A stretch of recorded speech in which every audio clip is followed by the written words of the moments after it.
Here we go. On that subject, I have friends who believe that it's scandalous that Bob Dylan won the 2016 Nobel Prize for Literature because they're songs. And I really think poetry, sometimes great poetry, tends to be underestimated if it's in the form of a song. But I agree with Ezra Pound that it's not good for poetry to get too far away from song, though they're different. I didn't know that's a great quote. I didn't know that. And I just have found getting so much out of these classes, and because you're reading the poems aloud, and the rhythm comes through, the meter comes through, and I think that for me, you watch a 2-year-old child dance to a song, and you realize that how primal rhythm is, and a good poem read aloud can evoke an emotion that just reading it maybe doesn't, especially Yeah, because we read so much and we become so cerebral. right. All little kids love poetry. That's what I always told my Mhm. students. And it's like it gets drummed out of them because it gets taught really badly. Like, okay, what's the main point here? The five main themes of Emily Dickinson's poetry are nature, God, death, the self, and love. And you're like, gag me with it. That is not the experience of poetry. Poetry is experience, and experience begins in the body. Poets I, actually really want to affect your body, like I, your I, heart rate, your pulse rate, your brain waves. And they're not kidding when they say that. They really want to get in there and mess with your body, you know. yeah, that's very much true also of Shakespeare, which our our grandkids were lucky enough that their teacher they had a teacher who taught Shakespeare a play or two every year who was a PhD from Oxford in English literature, specializing in Shakespeare. So they Yeah, acted, I mean, starting at 5, they yeah. were swanning around reset, and they loved it. I mean, they all adored Hamlet because they all got to die. Oh, yeah. Yeah. Everybody. But That's great. they could, I That's mean, really, great. at 5 years old, we have some little munchkin running around yelling, "Ill met by moonlight, proud Titania," Yeah, and they loved it. yeah. And yet you see them in school, in most schools, just hating it. But I know. the saying it out loud, catching the language, and having their bodies move to it, aside from just the dying, which they say they all. Uh, Absolutely. Absolutely. it, think it's not a, Laurel, is there any neurology here that is of interest? I mean, I would think that yeah, yeah, singing a song, you know that yeah, no, absolutely. Absolutely. And if you look at the literature on dementia, people can Oh, sing even after they can talk. They lose, even after they lose speech, they can still remember music and sing. And I guess it's a different portion of the brain processing language through speech than yes. language through song. Mhm. And it's really interesting if you actually see, as I have, people in a dementia care setting who are almost completely nonverbal, but someone will come in and play guitar or piano and sing, and they all will sing along. And I don't I've know whether that's true of reciting poetry. I've I have witnessed not seen the same that, but I thing. wouldn't be surprised. That's cool. It's absolutely um, persuasive what you're saying when you witness that. Um, how dementia patients can do exactly what you're saying when they can no longer speak. Yeah. Also, I think in addition to the rhythm of the rhythm musicality of the words and poetry is the mouth feel of Mm. saying the words. I think it might have been Ezra Pound also who told Eliot to read his poetry aloud, to find out, because I'm more and more fascinated about how much got edited. I almost have to think The Wasteland is sort of a collaboration more than just Almost. a It poem. kind of is, especially parts of it. especially parts of it. And when we get to the wasteland, I'll show you guys some of the changes that he made, you know. Yeah, Um, it's really fascinating. But I I think, hate I hate oh, to say one more thing about this, but I have you ever heard Finnegan's Wake read aloud by somebody who knows the language?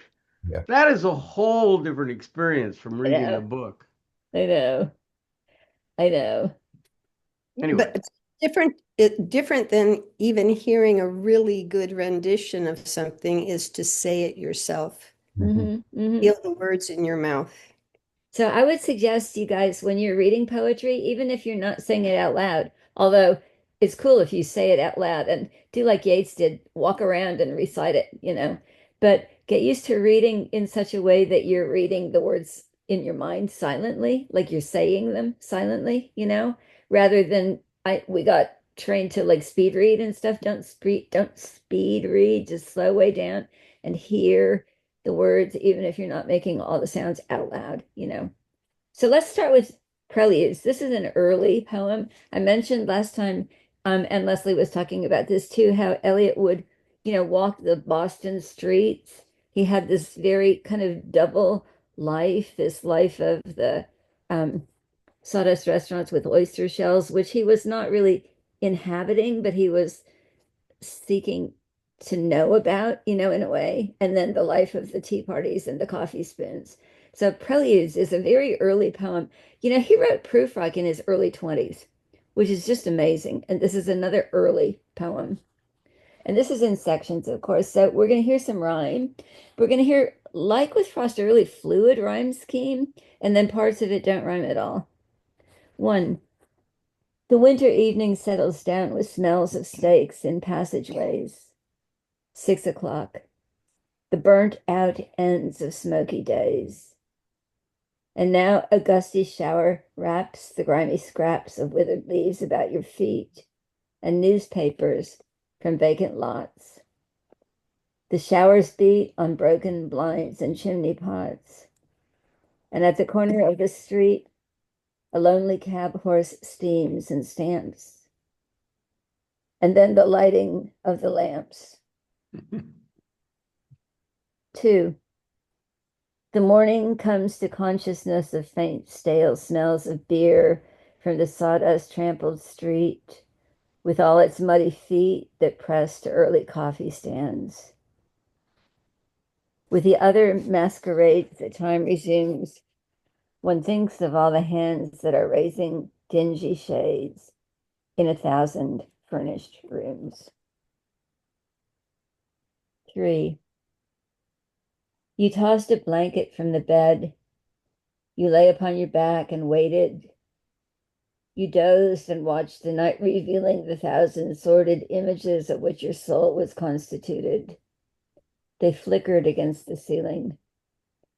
And when all the world came back and the light crept up between the shutters and you heard the sparrows in the gutters, you had such a vision of the street as the street hardly understands. Sitting along the bed's edge where you curled the papers from your hair or clasped the yellow soles of feet in the palms of both soiled hands. 4, his soul stretched tight across the skies that fade behind a city block, or trampled by insistent feet at 4 and 5 and 6 o'clock, and short square fingers stuffing pipes and evening newspapers, and eyes assured of certain certainties. The conscience of a blackened street, impatient to assume the world. I am moved by fancies that are curled around these images and cling. The notion of some infinitely gentle, infinitely suffering thing. Wipe your hand across your mouth and laugh.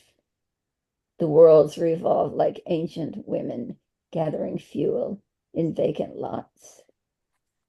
It's a pretty extraordinary poem. I wanted to mention one thing. All the poems that we're looking at today have a really high performative quality, by which I mean the poems they're about different things, but one of the things they're about is their own process of coming into being. So it's like the poet is a magician or a stage director almost. So preludes, the first thing we ask ourselves is, these are preludes to what? You know, they're all preludes to something. And then we have to look and see, are we ever going to get to what they are preludes to? Another thing that interests me about this poem, which I like a lot, is the fact that it's put together out of self-sustaining pieces.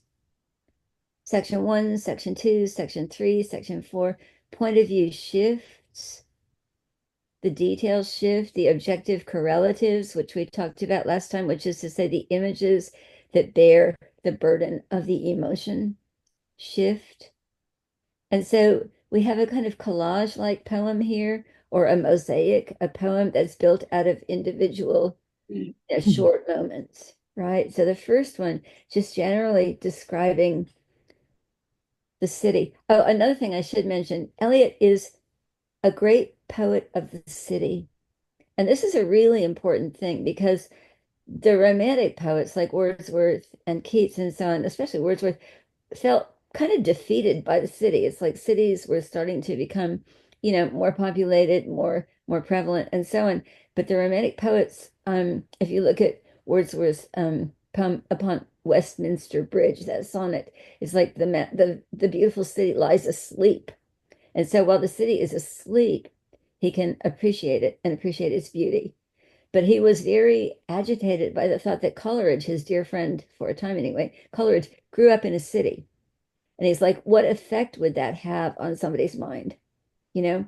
So we have in France, Baudelaire in the mid 19th century, very much a poet of the city, um, talking about the dirt, the squalor, the prostitutes, the crowds, the seaminess of a city.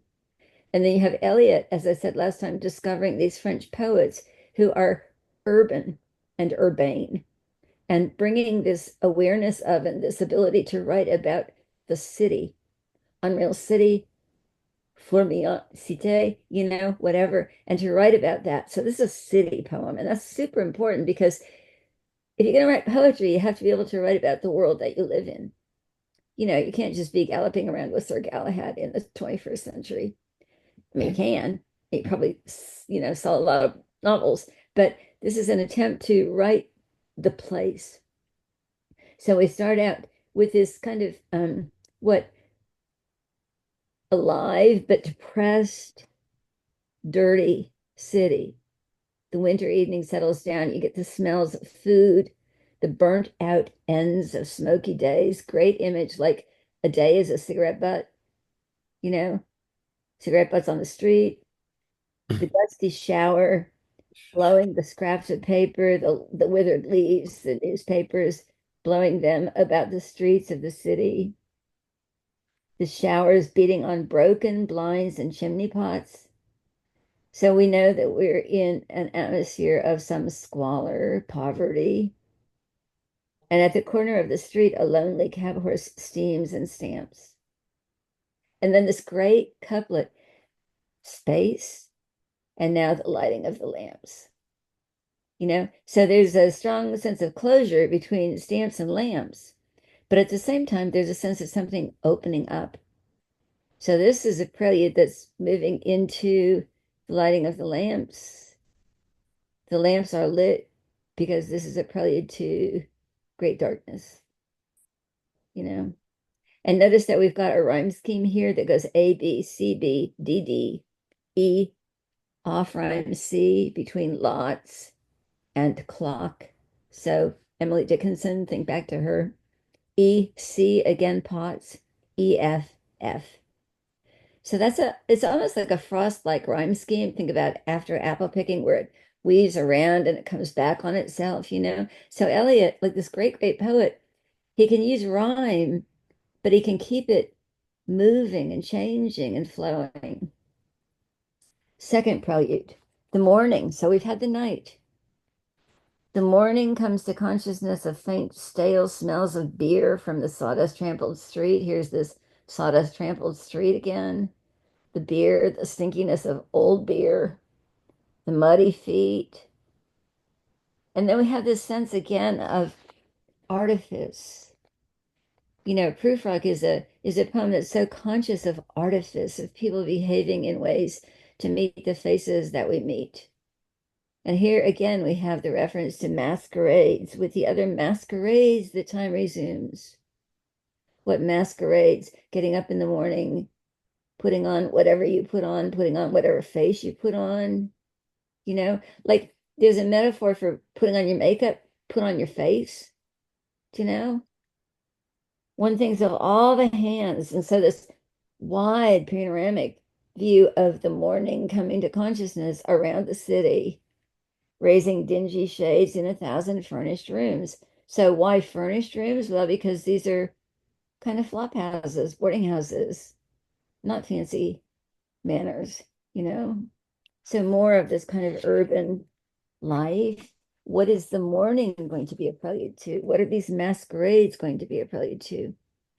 And then we have a character is introduced, a you. Heaven knows who this you is. This is a totally imaginary figure. Somebody who lives in one of these furnished rooms. Somebody who wakes up and then dozes. You dozed and watched the night revealing the 1,000 sordid images of which your soul was constituted, which is like pretty bleak, you know? And we don't know what this 1,000 sordid images are. We don't know who this person is. We eventually know that this is a woman because this person is taking papers from her hair, like curl papers, you know? We don't know more than that. We know that this great, great detail, yellow soles of feet. You're like, oh, look. I mean, yeah, look at your soles of your feet. They are kind of yellow because we're Caucasian. But what a almost nauseating or like so tactile image. Not just class the soles of your feet, class the yellow soles of feet in the palms of both soiled hands. Why is this person waking up in the morning with dirty hands? Do you know? So it's really powerful evocation of some person. You had such a vision of the street as the street hardly understands. Is this obviously this is a person who has been hard used by life?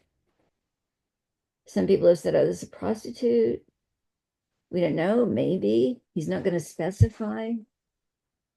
But he's looking at this person who lives in this place, whose soul is made of sordid images, and who has, as he says, some kind of vision of the street that is so deep and so profound and so probably horrifying that the street even doesn't understand it, you know? But again, all of this is just being performed. It's like Prospero in The Tempest. He's spinning it out of thin air. He's spinning it. He's making up a story for you. And you're entering this to understand something. And it's not about him. It's about the world that he's creating, you know? For flipping to his. Who's his? This might be as close as we come to the feelings of the poet himself, but we don't know. And we don't know if there's any relationship between the his and the you. In the previous section, it's again refracted, prismatic.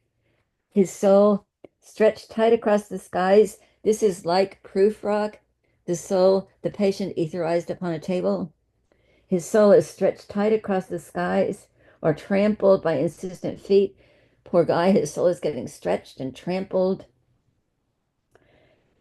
Assured, okay, the conscience of a blackened street, impatient to assume the world. Somehow to get past preludes, to put on the world, to assume the world, to move into the world. And then you get these really great, really mysterious final lines.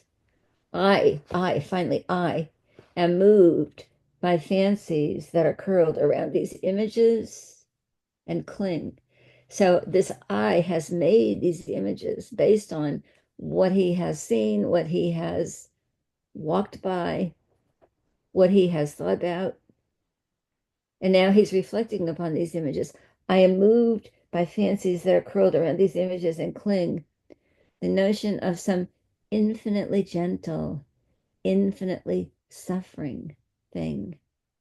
And I once heard a really cool lecture about vowel sounds in poetry. Here, the vowel sounds turn open, infinitely gentle, infinitely suffering thing, the I sounds and so on. Okay. If the poem ended there, it would be an invitation to us to dwell in this sense of compassion, this sense of fellow feeling, this sense of, grief, whatever, but it doesn't end there. Then you get this line, which is like straight out of, those French poets I talked about, Jules Laforgue and Tristan Corbière and so on. Wipe your hand across your mouth and laugh. Throw it away, right? Undercutting that move toward brokenheartedness. Wipe your hand across your mouth and laugh. And then this line, which as Svenga, whom I was quoted, said, he said, this kind of line helped change the whole direction of poetry, the next two lines. The world revolved like ancient women gathering fuel in vacant lots. So that is an amazing objective correlative. The world's space, the cosmos, revolving like these ancient women, gathering fuel in vacant lots. And you just feel them like in something in a play, like, okay, you just revolve around, in your costume of rags and you're picking up wood because why? You don't have money to buy fuel. And you're just like sort of staggering around in circles and circles, picking up fuel in vacant lots. So I think it's a pretty amazing poem. And again, it's a poem written by somebody in his early 20s. Like he's not like hanging out with the beer kegs. He's like writing this world-shaking poetry as a very, very young person. Um, and Eliot, of course, wrote his poems slowly over time. Many of them were written, unlike when we get to William Carlos Williams, some of whose poems were written as he stopped literally at a red light and jotted them down on a fool's cap tablet. La filia que piange. Would you please explain the epigraph? Okay, the epigraph is from the first book of the Aeneid, O quam te memorem virgo, which in context means, what should I call you, virgin? Aeneas has just been shipwrecked on the coast of North Africa, and he's about to go to Carthage. And his mother is the goddess Venus, and he's hardly ever seen her, but she appears to him as a beautiful young huntress with a bow and arrow and a quiver of arrows on her shoulder. And he asks basically, how should I address you? Are you a goddess or are you a woman? And he recognizes by the way she walks that she's a goddess, and eventually he recognizes that she's his mother. So in the context of the poem, memorem is how should I remember you? In the Aeneid, it's, what should I call you, basically?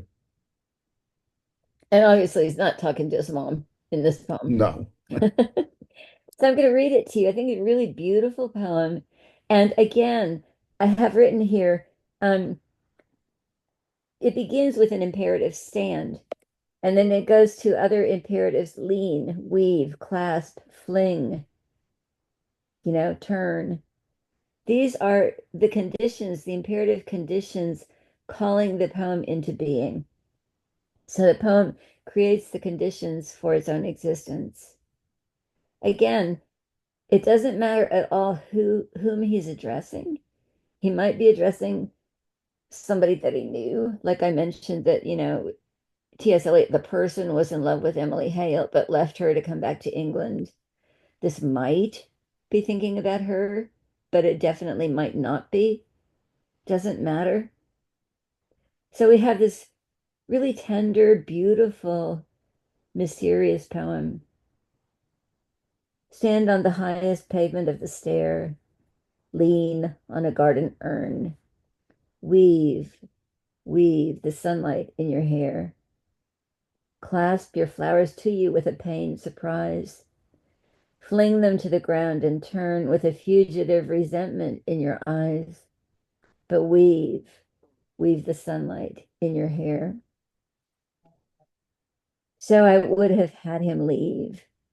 So I would have had her stand and grieve. So he would have left as the soul leaves the body torn and bruised, as the mind deserts the body it has used.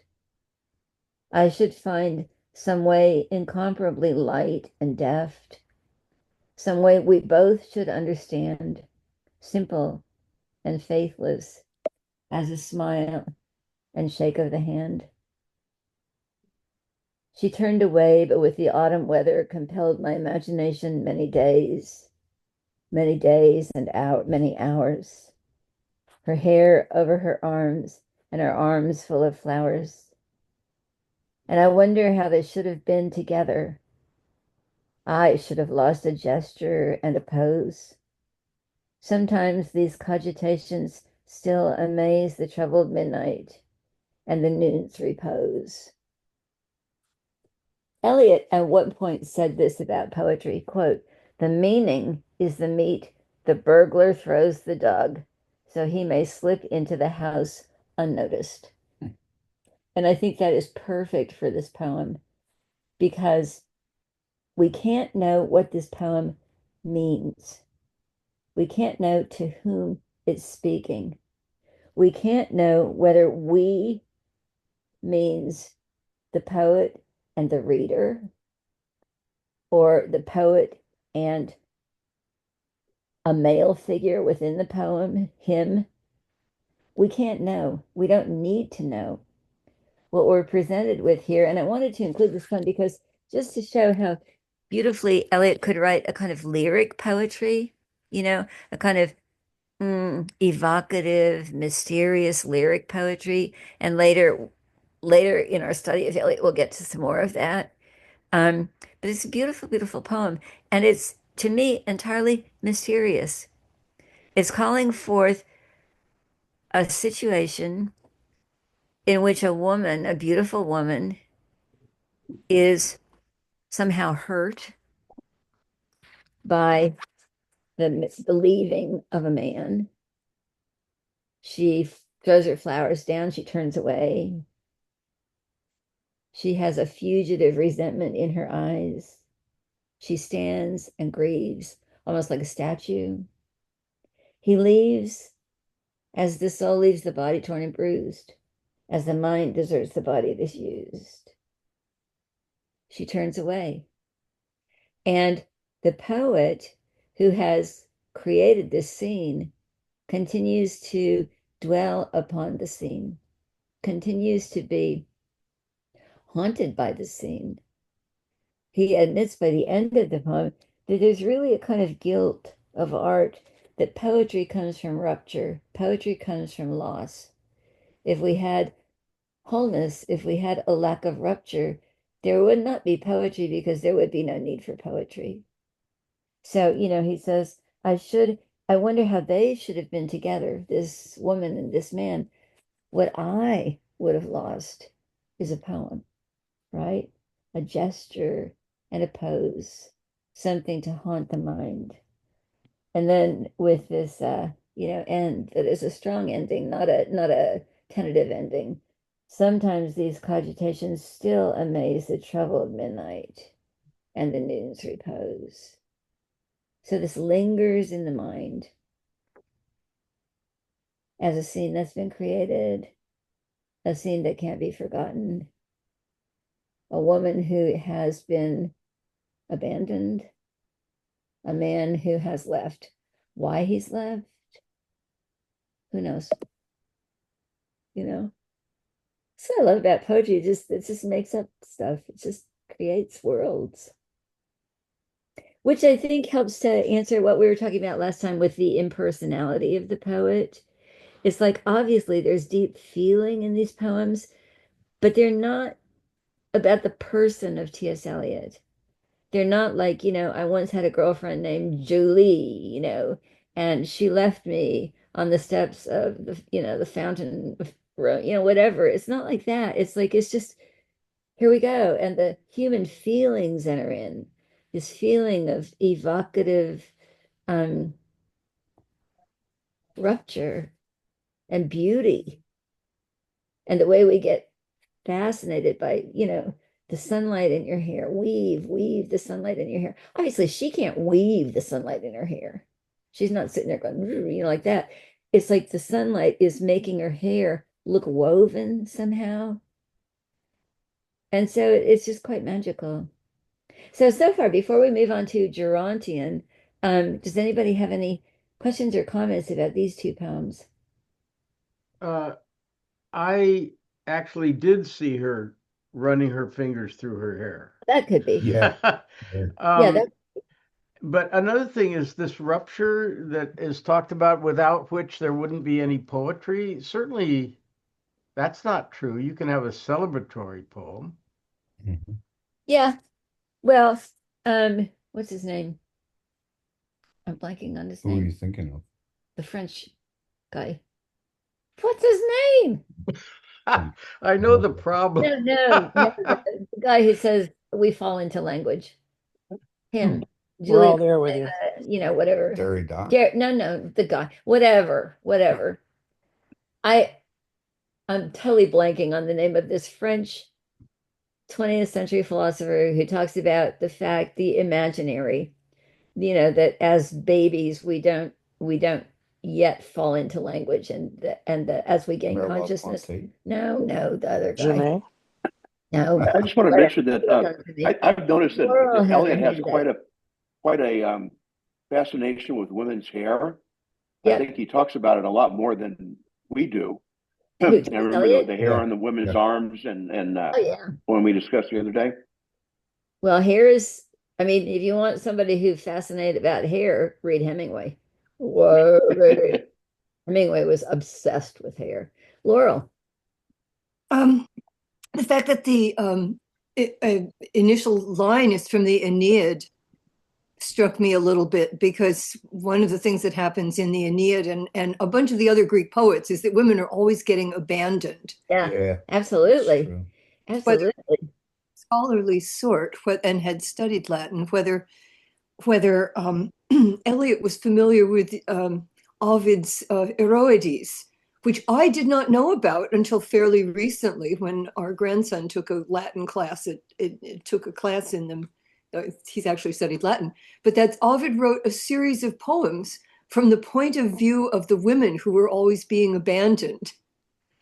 Yeah, and I mean, when Aeneas leaves, his wife gets wonder, this is something.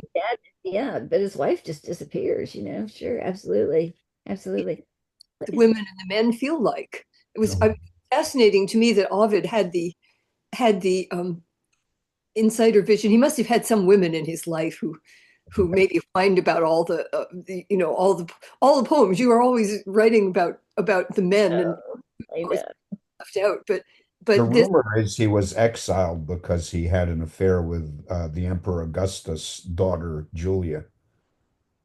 It's not certain, but that's the story. But anyway, it struck me because of the Aeneid that this again, this whole motif comes through again and again, of women being left behind, and whether people remember them or speak of them, at least they're in the poetry. Yeah, which is not necessarily what the woman wanted in the first place, No, absolutely. I mean, this is a painful poem, and there's something guilty about it. Not terribly strong, but there's a kind of guilt in the fact that he's creating art out of this hurt, Yeah, Leslie? Well, the way I reacted to this poem was I was ticked off at him. Yeah. Because he's arranging, as an artist, he's being a very self-conscious artist, and he's arranging this scene. Whether it really happened or whether he's just calling it to life with his words, he's the director. Stand here, do this, hold your flowers like this. And So I would have had him leave. This is the way I want it to be because this is going to be a cool gesture and a pose for me to use poetically.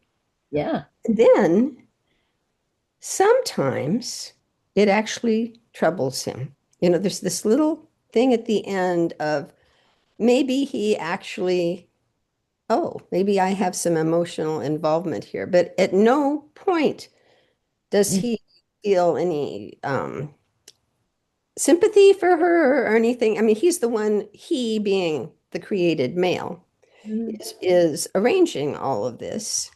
And it seems like it's being done because it's going to make a good story. It's going to make a good image. Yeah, I think that that's true. I think it's true. I think I feel that a little bit less nauseatedly than you do. Do you know what I mean? But I think you're definitely right. Yeah, Douglas, I see that the translation of the title is The Crying Daughter. Yeah. Well, the the crying weeping girl, the young weeping woman girl. or Yeah, girl. yeah. Barry, you're mute. Deborah was before me. Oh, okay. Sorry, Deborah. Go ahead, Barry. Okay. Um, I kind of read this as like a kind of a poem of a voyeur, that he might have seen this thing happen for this woman being left by this man with the flowers, and then he thinks about how he would have played the scene out in his mind, his fantasy. It's like a fantasy of what he would have maybe done with that, how he would have done it if he was involved, but he wasn't. He was watching it, and yet the images and the feelings that it evoked stayed with him over time. But it seemed like, and I got this from the other poem too, that he seems like he's watching things from a distance and not quite sure. He's holding his emotions apart from what he's seeing, but he's grappling with that juxtaposition between his sensitive feelings and the banality and crassness of what he sees around him. Yeah. I mean, Eliot was a deeply tormented human being, you know. He just was. He's a great tragic poet until his post-conversion poetry. Um, he he he was not a happy camper. I was reading an essay, a kind of memoir about him by Wyndham Lewis, who said that, even as a young man, Eliot looked exactly, or he looked completely exhausted every time he saw him. He looked just completely like he just could collapse. And then he pulled himself together. But no, yeah, I mean, there's all kinds of tormented feelings in these poems. And they are like images thrown upon a screen for us to behold, And so I think to that extent, he's incredibly honest as a poet, but he's not ever going to say, this is me. I did this. I saw my therapist about this. He's just not that kind of poet. He's just going to keep that masquerade, that created surface, which is the poem for us to enter. Deborah. Um, yeah, I like what Barry said. Thanks, Barry. Yeah, the whole poem is different from the last 7 lines. And I think, you know, like what Barry said is true, and it's a little sordid, but then, he says he's moved by fancies that are curled around these images and cling, the notion of some infinitely gentle, infinitely suffering thing. Well, that's pretty poignant. But in my mind, if he'd ended it there, it would have been so, for lack of a better word, misogynist. Like, oh, these poor dears, we love them and leave them. But then he goes on to say that that's how the world revolves. He doesn't say it revolves around ancient men. It No, says revolves around ancient women yeah. and Oh, that's true. doing their Those are work. vacant lots. Yeah, and this woman, whether she was once a beautiful woman, a prostitute, now she's running the world by keeping the fires stoked. I think there's a kind of a turn of emotion there for me anyway. It didn't seem as sordid. It seemed tender. Interesting. Two more comments about La Figlia che piange. It sounds from the last stanza as if he has not actually seen this parting, but is imagining it, knowing that it really happened. And so paradoxically, he says, I wonder how they should have been together. I should have lost the gesture and the pose.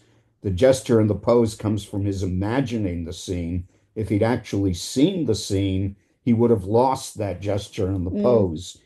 But though I agree that there is something of the director in the poet's consciousness in La Figlia che piange, and also something of the voyeur, I think a very simple comment that F.R. Leavis made is worth making, and that this is that it's about the closest Eliot ever comes to a poem expressing tenderness and love between a man and a woman. It's the closest thing to a love poem he probably ever wrote. Which is pretty amazing. Yeah. Yeah, yeah. Let's move on to Gerontian. First of all, Gerontian is in a book, 1920, called Ara vos prec, which means Now I Pray You. And that is from Arnaud Daniel's petition in the Purgatorio to be released from pain. So again, this is immediately post World War One. It's leading up toward, The Wasteland, published in 1922.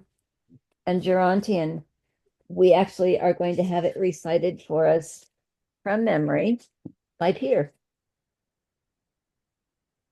Thou hast nor youth nor age, but as it were an after dinner sleep, dreaming of both. Here I am, an old man in a dry month, being read to by a boy, waiting for rain. I was neither at the hot gates, nor fought in the warm rain, nor knee-deep in the salt marsh, heaving a cutlass, bitten by flies, fought. My house is a decayed house, and the Jew squats on the window-sill, the owner, spawned in some estaminet of Antwerp, blistered in Brussels, patched and peeled in London. The goat coughs at night in the field overhead, rock, moss, stonecrop, iron, merds. The woman keeps the kitchen, makes tea, sneezes at evening, poking a peevish gutter. I, an old man, a dull head among windy spaces. Signs are taken for wonders. We would see a sign. The word within a word, unable to speak a word, swaddled with darkness. In the juvescence of the year came Christ the tiger.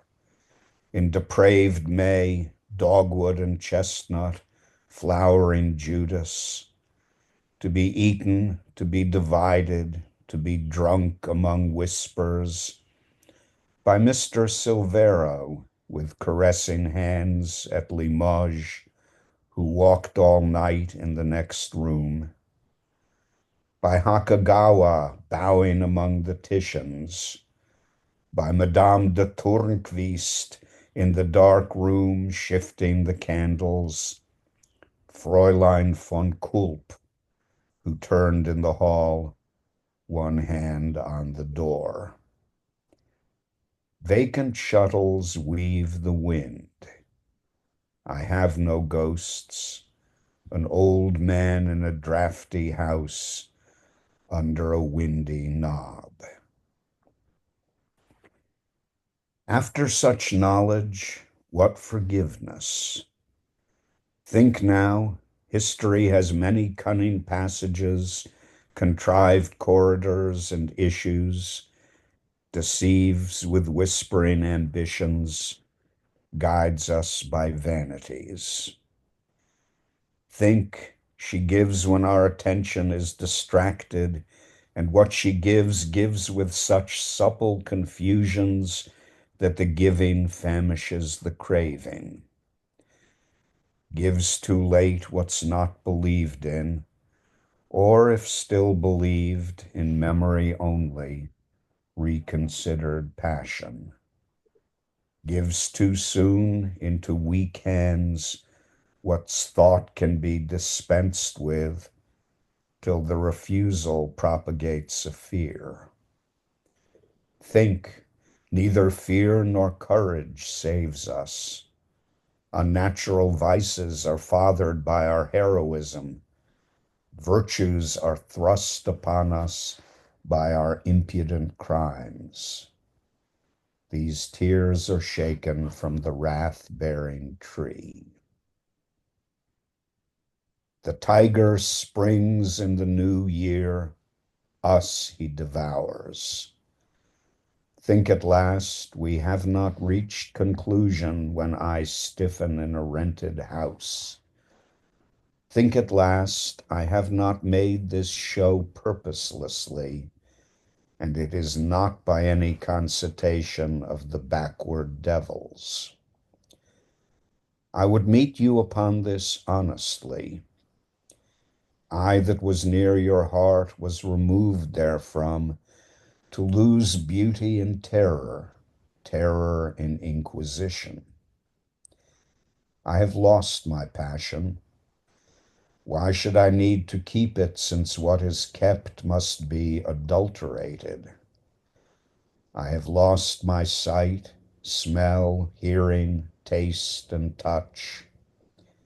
How should I use them for your closer contact?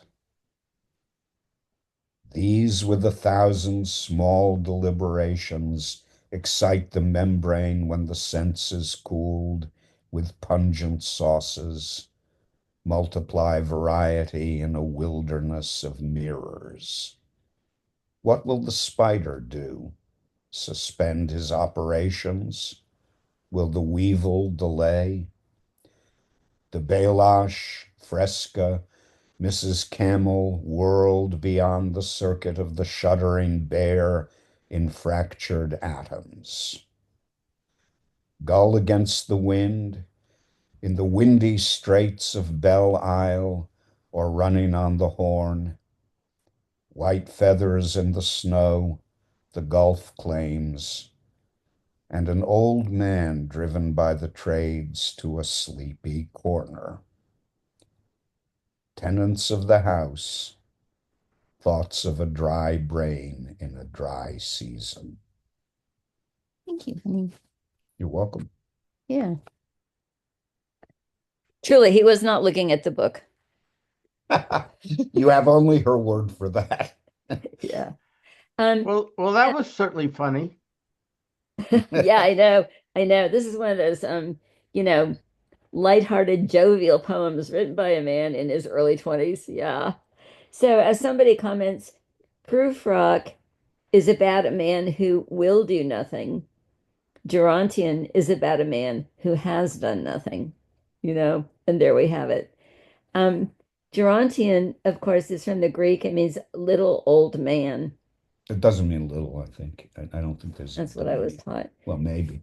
And the epigraph comes from Shakespeare's play Measure for Measure. The Duke says to Claudio, who is in jail, condemned to die, thou hast nor youth nor age, but as it were an after dinner sleep, dreaming of both. So at one point, Eliot wanted Gerontian to be a prelude to the Wasteland, but Ezra Pound dissuaded him from doing that. So it's a standalone poem. But the mood is certainly not altogether different from the mood of the Wasteland. This is a poem that I probably understand less well than I understand most of the poems by Eliot that I've, paid a lot of attention to, partly because I always get completely dizzy and confused in the poem about history. History has many cunning passages. I just get turned around. It's like playing pin the tail on the donkey, and I can't figure out what he's saying. So Peter has tried to explain that to me many times, and I promptly forget every single time. But in any case, what we have here is a picture of somebody who is expressing an enormously powerful sense of futility, not only the futility of his own life, but the futility of time itself. You know, he's Eliot, the poet, imagining this old man, this little old man in a dry month, and these images of aridity, drought are going to pervade the wasteland. You know, these images of spiritual aridity and also across the landscape, a lack of rejuvenating, regenerating rain. So the whole theme of fertility rituals, which are not taking place, which is so strong in the wasteland, we're beginning to see that here too. This theme, you know, in the juvescence of the year, in the youth of the year, when the year was fresh and young and vital, came Christ the tiger, echoing Blake there, of course, tiger, tiger, you know. But then that gets attenuated, that gets broken, it gets used, it gets abused. So in depraved May, dogwood and chestnut flowering Judas to be eaten, to be divided, to be drunk, images of Holy Communion, but not by, I mean, but by characters. It's like these are characters in a kind of sci-fi movie or some kind of weird horror movie or something, you know. To be drunk among whispers. And then you get these weirdo people who are only evoked by their wonderful names. Mr. Silvero with caressing hands. I mean, creepy. Caressing what? Yeah. At Limoges, who walked all night in the next room. You know, Hakagawa bowing among the Titians. Laurel says, I wondered about Hakagawa and the Titians. Yeah, me too. It's like this Japanese person at a European museum, you know. Oh, I mean, now Eliot was racist. We got to admit that. Eliot was, and he was also anti-Semitic. You know, these are just facts, okay? Madame de Tournevis, I mean, weirdo.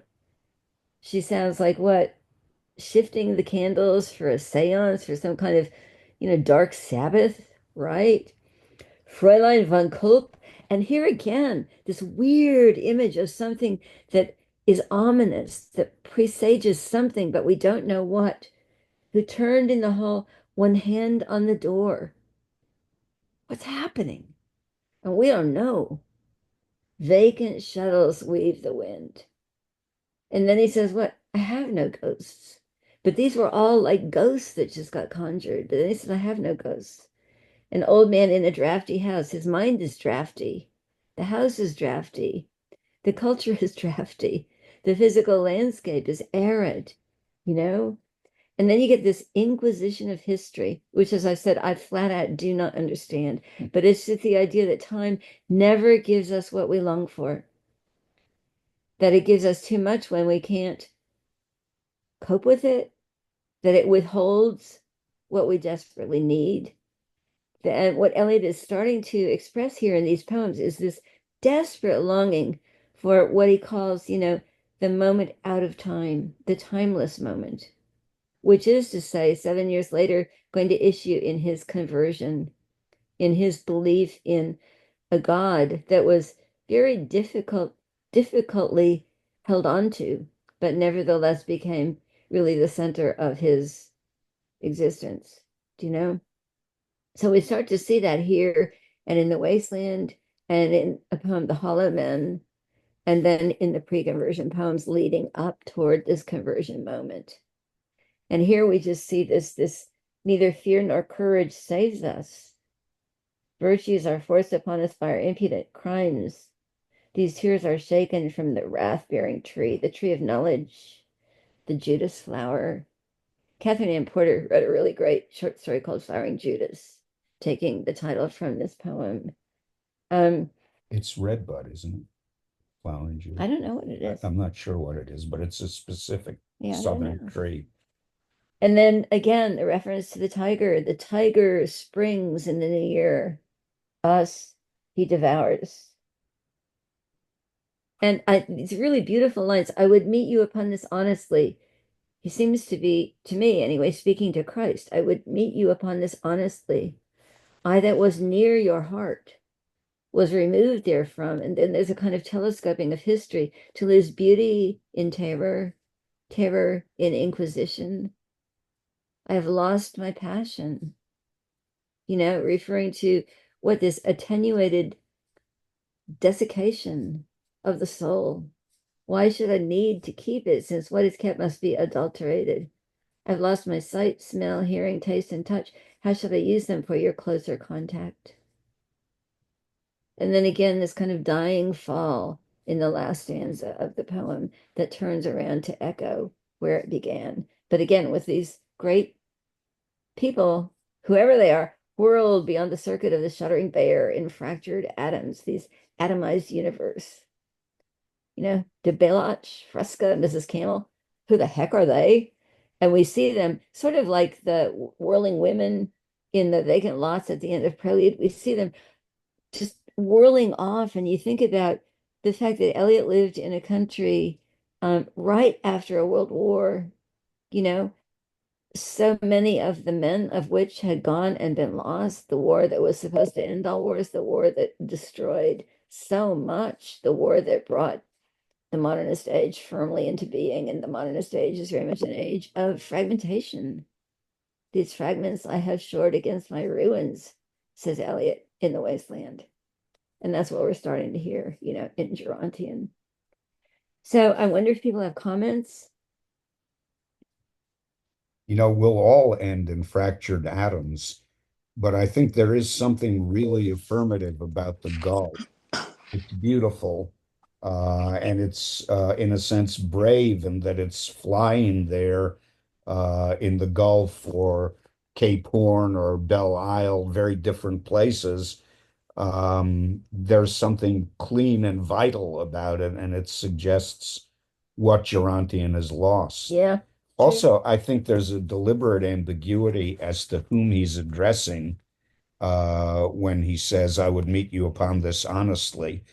Definitely, one thinks of God and one thinks of someone who has, if he hasn't lost his religious faith, he's at least lost any sense of joy or affirmation in it. But it also could be a man talking to someone that he once passionately loved and that he no longer loves. I have lost my passion. Why should I need to keep it? That could be the passion of religious belief, but it could also be the passion of sexual love.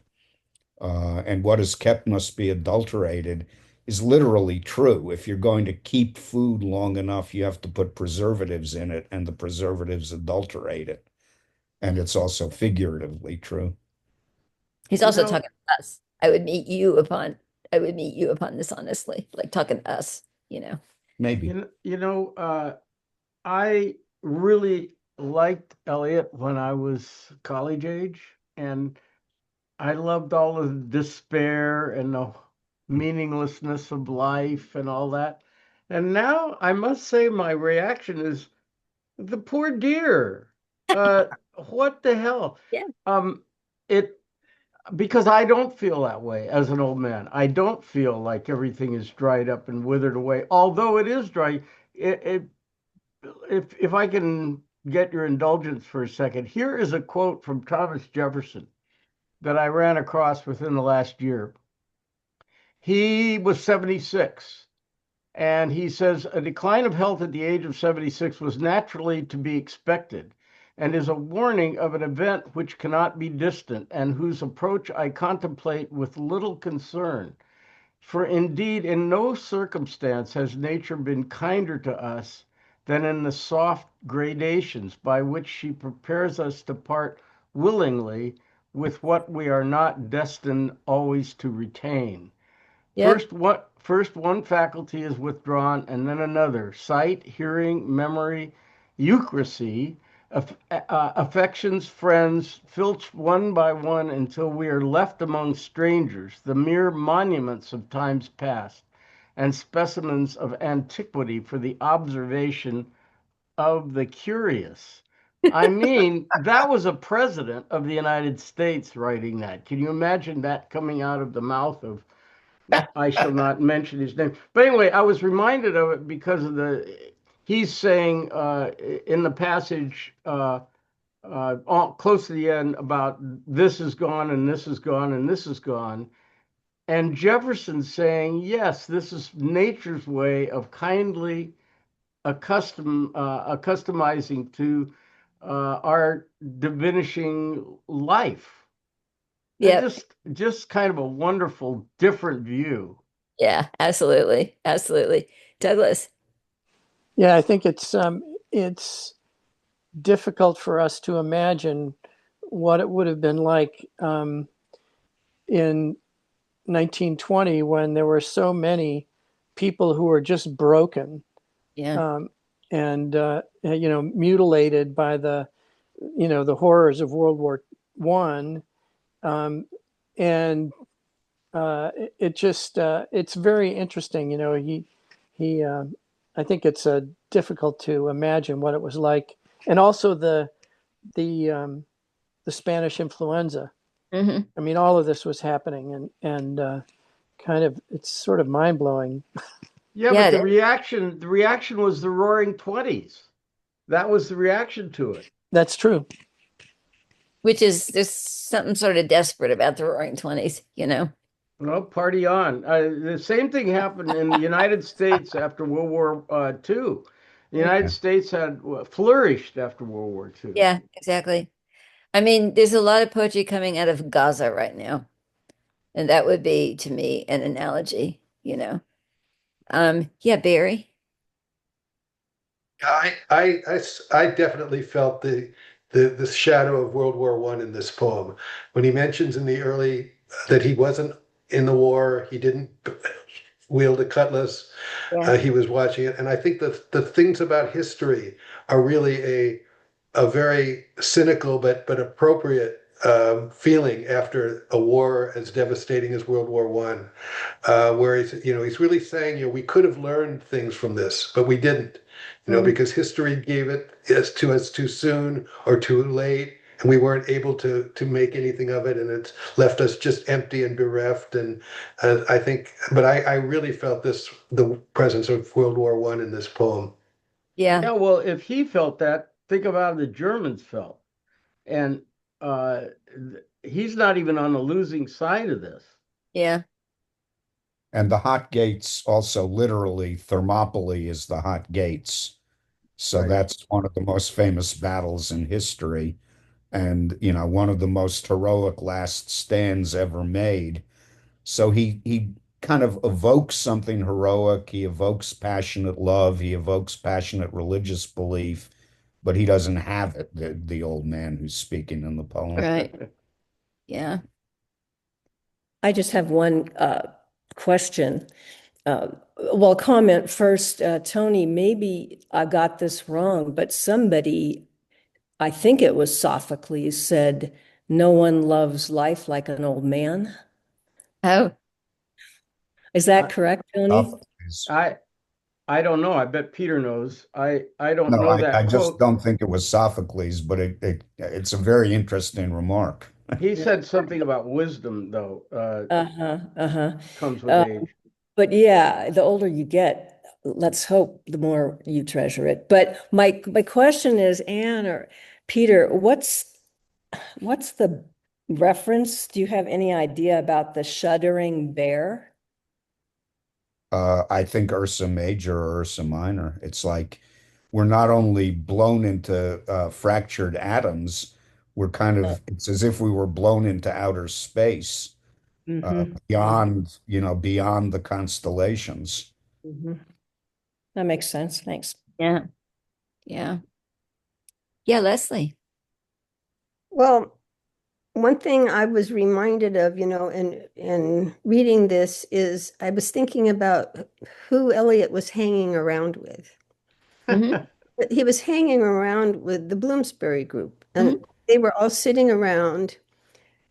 Um, I don't want this to sound wrong, but it was sort of like they would have these salons and they would wallow in their European misery, and that it was part of the image.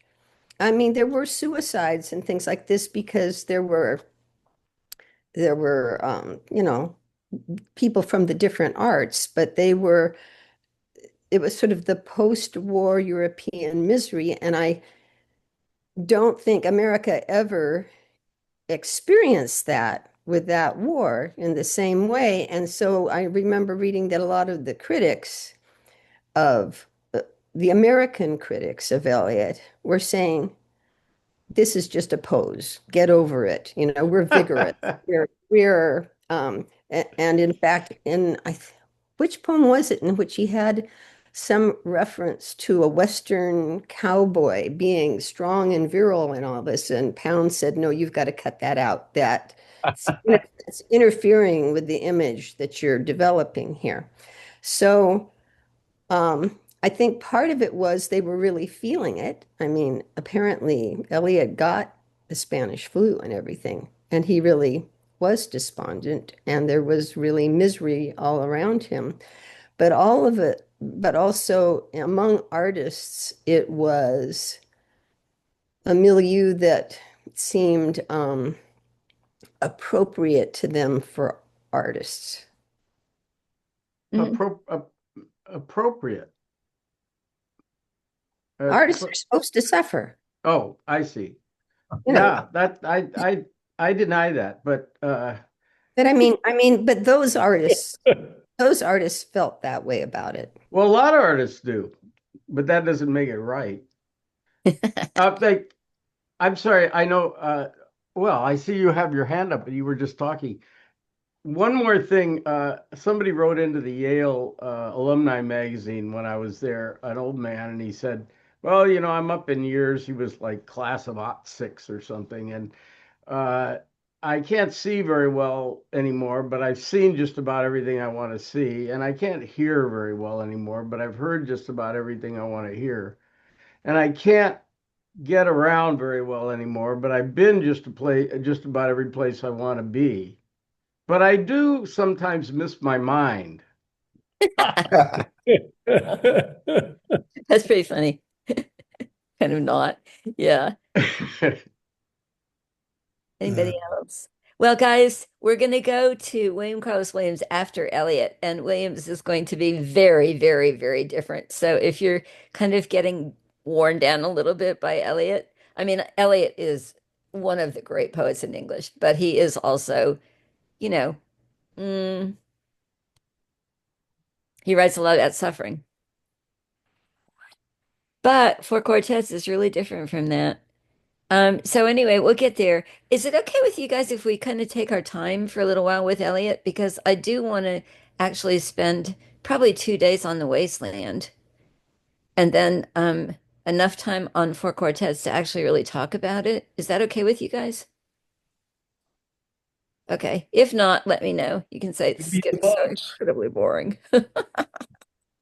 I remember, was it Leslie asked me the nicest thing, like, how long is this going to go on? I'm like, I have no idea. We'll see. We'll see, because we're not bound by semesters anymore, and I don't need to give you a final exam, Once, when I was a graduate student and a teaching assistant, I read Gerontian with the section that I was leading. And I told the professor who was teaching the course they didn't like it at all. And he said, well, they're right. It's an old man's poem. And I felt very hurt by that. Yeah. Okay, guys, I will see you next Tuesday and we'll start talking about the wasteland. Thank you. Bye.